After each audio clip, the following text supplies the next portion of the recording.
Did you just say that, Congresswoman Greene? Zohran Mamdani's voice cut through the thick, humid air of the ethics hearing room like a scalpel. Cameras clicked, heads turned. A visible hush descended, not out of respect, but disbelief. Marjorie Taylor Greene sat upright, her lips curling into a half smile, the kind you wear when you've been caught but don't care. In front of her sat a folder labeled Confidential. She hadn't realized her mic was still on. And that whisper? That cold racial aside, "He doesn't belong here, not really American," was now live on every major network. The silence after her words wasn't empty. It was loaded, with anger, with disbelief, with the weight of history. And there, in that moment, with millions watching, Zohran didn't shout. He didn't break decorum. He leaned in, slowly, deliberately, and asked again, louder this time. "Did you just say that I don't belong here?" What happens when a congressman of South Asian descent confronts America's most controversial far-right figure? What happens when the hearing meant to investigate corporate lobbying spins out into a national scandal about identity, power, and belonging? What happens when the mic stays on? And more importantly, what happens when truth refuses to sit quietly anymore? The hearing was supposed to be procedural, boring even. A subcommittee on energy ethics reviewing suspicious fossil fuel donations tied to multiple lawmakers. Marjorie Taylor Greene had been called in not because she was the focus, but because she had insisted, loudly and repeatedly, that this hearing was a witch hunt against patriots. Zohran Mamdani, meanwhile, sat at the far end of the table, quiet, methodical. His notes were crisp, his tie slightly off-center. He'd been studying Greene's donor records for months, waiting for this moment. It was when he began questioning a lobbyist, James Faulkner, former Shell executive, that the temperature began to shift. Mamdani pointed to a $150,000 donation to a PAC Greene publicly denied any affiliation with. The dates matched up to a policy shift she introduced last summer. "Congresswoman Greene," Mamdani began, "you stated under oath that you've never taken a dollar from this PAC, but their records show otherwise. Did you knowingly lie to this committee?" Greene laughed, literally laughed. The room recoiled. "I'm not going to answer to someone who doesn't even respect the flag he's pretending to serve under," she muttered under her breath, unaware, or perhaps not caring, that the mic before her was hot. And that's when America heard it. Phones lit up. Twitter exploded. CNN and Fox cut in. Protesters began gathering outside before the session was even over. But inside that hearing room, the air changed. The old marble walls, lined with paintings of white men from centuries past, seemed to echo with something they hadn't heard before. Defiance wrapped in calm precision. Zohran didn't flinch. "This committee is not here to adjudicate patriotism," he said. "It's here to determine truth. And the truth is, your words today speak volumes about why this country keeps failing to hold the powerful accountable." A single clap echoed from the back bench. Then two. Then murmurs. The chair banged the gavel. "Order!" But there was no more order. Not in the room, not in the country, not anymore. Outside, reporters swarmed. Greene stormed past the press, refusing questions, her aides shielding her from the cameras. But Zohran? He stood at the steps and faced them. "We're not leaving this room until the truth is documented, on the record, for every single American to see," he said. The scandal had begun. The power structures were rattling. And one question now dominated the headlines. Can a single voice, calm and unshaken, truly shift the weight of a broken system? If you're watching this and you believe that public officials should be held accountable, no matter how loud they shout, don't scroll, stick around, subscribe for more stories where silence is broken and truth takes the mic. And if you've got something to say about this one, let's hear it in the comments. By the next morning, the clip had over 30 million views. The words, "He doesn't belong here," were now etched into the national memory like a scar. Late-night hosts, cable anchors, students, veterans, immigrants. Everyone had an opinion. But Zohran Mamdani? He was back at the ethics committee room by 7:30 a.m., seated with a mug of weak coffee and a folder of printed emails. And one of those emails was going to change everything. Inside was a forwarded message chain between a Green campaign aide and a senior director at Blackhawk Petro Group, an oil conglomerate under multiple ethics probes. The email's subject line? Promise delivered, payment scheduled. Zohran had obtained it anonymously, slipped into his congressional inbox with no sender, no signature, just truth, raw and heavy. He stared at it for a moment. If it was real, it was a direct bribe. If it wasn't, presenting it could end his career. And then he heard the footsteps. Greene entered the room with her usual spectacle, flanked by cameras, her attorney, and a press secretary already drafting tweets. She looked at him like she was already rehearsing a victory speech, but something about Zohran's calm unsettled her. "Good morning," he said evenly. Greene sat down, ignoring him, but not for long.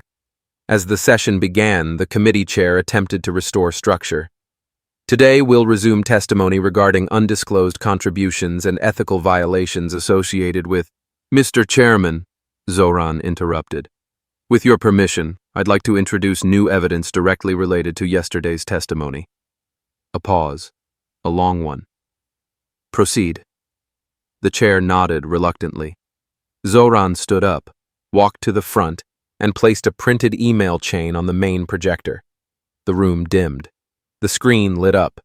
From gcampaign2024@gmail.com to rlarson@blackhawkpetro.com. Subject, promise delivered. Payment scheduled. "The amendment's in. She did it. Let her know the 150K hits next Thursday." Gasps filled the room, not because of the content, because of the timing. That very amendment had passed last year, redirecting millions in subsidies to fossil fuel companies. Greene stood. "This is fake, fabricated, a stunt." But Zohran was ready. "The domain is real. The names match existing records. And unless Congresswoman Greene would like to publicly deny knowing a Richard Larson from Blackhawk Petro Group, I'd suggest she remains seated." Her lawyer whispered furiously in her ear. She didn't sit. She doubled down. "You people have been trying to take me down for years. You can't stand that someone like me tells the truth. You want to talk about corruption? Look at yourselves." She turned to the room, arms wide. "Look at this. A man from Queens reading off fake emails trying to smear a patriot. What is this? Soviet Russia?" Zohran blinked once. "I was born in Queens, but my story doesn't end where you expect it to." He turned to the committee. "We talk a lot about democracy in here, but if we allow people to take money and push policy while mocking the very identity of their colleagues, then we are no longer a democracy. We are a performance piece. And I, for one, didn't come here to act." The gallery broke into whispers. Journalists began typing, fast. The chair's gavel slammed again. "Order!" Outside the room, the protests had doubled. But inside, something even more powerful was shifting, a willingness to listen. Two moderate Republicans on the panel leaned toward Zohran's documents. One even nodded. Greene was boiling. But she was cornered. And then, she made her mistake. She pulled out her own folder, slammed it on the table, and held up what she claimed was a transcript proving Zohran had met with a foreign influence group 6 years ago in New York. But the transcript she held, Zohran had seen it before, and it wasn't his. He stood slowly. "That file you're holding, Congresswoman, is from a man named Zohran Mamdani. He's a former Turkish diplomat. I'm Zohran Mamdani, American-born, state assembly member from Queens. We are not the same. Not all brown men look alike." The silence that followed was brutal. Greene froze. Her fingers trembled. She looked toward her aide, and suddenly the smirk was gone. The room shifted again, this time entirely in Zohran's direction. If you believe that being American is about truth, not theater, don't just watch, subscribe, stay here, and share your thoughts below. Your voice matters just as much as theirs. There was no way to walk that back. Not now. Not after she held up a file accusing the wrong man, on live television. The hearing room didn't just fall silent. It froze. Even the committee chair stared at Greene with something rare in congressional spaces. Disbelief tinged with disappointment. Her aide leaned in and whispered, "We may need to call recess." But Zohran Mamdani didn't wait. He stood, calmly, and walked to the projector. "This is what happens when rage replaces reason," he said, pointing to the screen. "That file? It's from a database used to smear immigrants, journalists, and dissidents. My name is not on that list, nor should it be, and the fact that it was used today should alarm every American." One of the Republican members shifted in his seat. Another looked away. Zohran turned back to Greene. "You brought this into this room. Now let's unpack why." He clicked a slide. A map of campaign contributions lit up, dark red dots spanning oil fields, private security firms, and mysterious LLCs from states Greene had never even visited. "You've told the American people that you represent them, but these donations don't come from Georgia farmers. They come from shadow groups with offshore accounts. They don't vote. They don't speak at town halls. They buy silence." He took a breath. His voice didn't rise, but it hardened. "You called me un-American, but I'd argue that undermining democracy for profit is the most un-American act in this chamber today." Suddenly, the chair interrupted. "We're moving to a closed session." "No," Zohran said, turning to him. "With all due respect, we cannot close the doors now. The American people are watching. They have the right to see what's done in their name." A long pause. The chair didn't respond, but he didn't gavel either. Greene spoke again. "This is a witch hunt. All of it. I won't apologize for defending my country." "Defending it from what?" Zohran asked quietly. Greene hesitated. Her lips parted, but no words came out. So Zohran answered for her. "From people who look like me, who sound like me, who read books you don't like, who speak more than one language. That's the war you think you're fighting, isn't it?" Now the silence wasn't just tension. It was truth landing with weight. One of the aides passed Zohran a folder, a quiet handoff. He opened it. Inside were internal documents from the ethics office, memos noting repeated breaches tied to Greene's public statements, emails, and failure to disclose gifts from a political donor who also happened to own a private prison company. Zohran didn't even raise his voice. "This is not personal. I'm not here because of what you called me. I'm here because of what you did." He walked to the front and placed the documents on the evidence table. "These pages prove a pattern of lies, of influence, of deflection. But the worst offense isn't the money, or even the deception. It's how comfortable you've become treating truth as optional." Greene looked rattled now. She glanced around the room, but the usual nods of agreement weren't coming. Even her allies looked distant. And that was when something unexpected happened. A voice from the panel, Congresswoman Delaney, a conservative from Ohio, cleared her throat. "I may not agree with everything Mr. Mamdani believes," she said carefully, "but I can't defend what's happened here today. This is not how we serve the people." Greene whipped her head around. "What are you saying?" she snapped. Delaney met her eyes. "I'm saying you crossed a line, and maybe you've been crossing it for a while." That moment didn't go viral, but it should have. Because in Washington, where loyalty is currency and silence is armor, A public break like that meant something was shifting. The hearing wasn't over, but the power dynamics had changed. And Zohran? He just sat down, quietly. His message had landed. His presence had endured. And the curtain that protected the loudest voices in the room? It was collapsing. If you think silence isn't always neutral, if you believe integrity can still mean something in politics, take a second to subscribe. These stories matter. And your voice does too. Drop a comment if you're watching this and felt that shift. The final hour of this hearing didn't begin with shouting.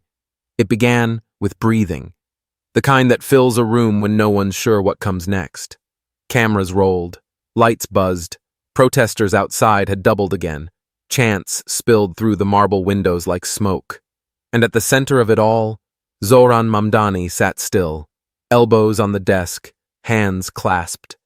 The committee chair took a long sip of water and finally spoke. This body has reviewed the submitted evidence, examined testimony, and deliberated on the conduct of Representative Marjorie Taylor Greene. The findings are serious. He paused. Greene stared back defiantly. Zohran didn't flinch. We find that Representative Greene failed to disclose campaign donations from entities with direct financial interest in legislation she co-sponsored. Furthermore, her behavior during this investigation, including the use of misleading documents and personal attacks on another member of Congress, has violated the code of professional conduct expected in this chamber. No one clapped. No one moved. The chair's voice trembled slightly as he continued. This committee will formally censure Representative Greene and refer the matter to the Office of Congressional Ethics for further action. Additional steps may include the freezing of committee assignments and limitations on legislative privileges. Boom. The words landed like thunder.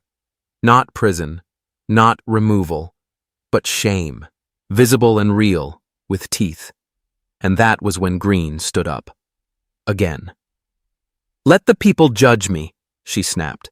Not these elites with their folders and fake integrity. She pointed at Zohran. You think this is justice? You're just a puppet, propped up to make them feel diverse. That's when Zohran finally rose, slowly, but not to argue, to remind. I'm not a symbol, he said. I'm a son of immigrants, of teachers. I ran for office not to belong, but to serve. When you say I'm a puppet, you insult every voter who ever dared to believe that this country could be better than its past. He turned to the chair. This process was never about me. It was about power, and whether power answers to truth. Then he turned to the room. And now we know it can. Greene laughed, shrill, defensive. But her allies weren't laughing. Her own lawyer avoided eye contact. The cameras caught it all. And then, something no one expected happened. One by one, members of the audience stood. A young woman in a hijab, a man in a veteran's jacket, a Latina staffer with tears in her eyes. They didn't cheer. They didn't chant. They stood. And in that stillness, something shifted. Not on paper, not in policy, but in perception. This hearing hadn't just condemned Greene's actions. It had redefined what courage looks like when it stands quietly, firmly, in front of the storm. Later that evening, Zohran walked out of the building alone. He didn't hold a press conference. He didn't smile for the cameras. He simply walked. But the people waiting outside saw him, and they clapped. Not loud, not performative, just steady and real. One reporter called out, "Congressman Mamdani, how does it feel to be vindicated?" He stopped, looked over, and said, "I didn't come here to be vindicated.